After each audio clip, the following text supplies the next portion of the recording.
Sağlam dayı. Salam. Pomidorun kilosu neçədir? 1 manat 50 qəpik. Dayı, bir manatda mənim üçün çək, dəhşət azmışam. Pomidor neçə idi? 1 manat 50 qəpik. Onda mənim də yola sal, bu bombucu yola salarsa. Yox. Bir o yola sal, heç nə olmaz. Abi bu kasıbdır da, gedim mən Ana, onlar kasıbdır. Məni yola Adam kasıb olanda elə eləyər, sıxar adamsındırar. Heç o pomidorun pulunu da verə bilməyəcək. Verə bilməyəcək, də canı sağ olsun.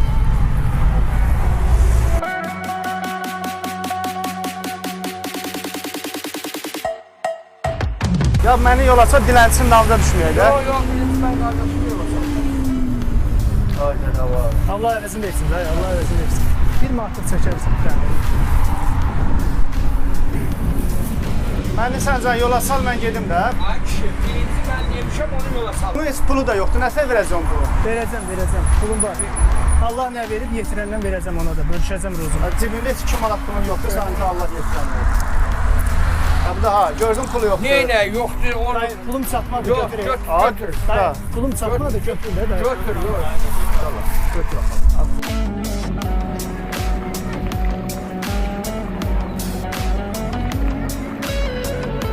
Belə dilənçilərə kömək eləmir, sən.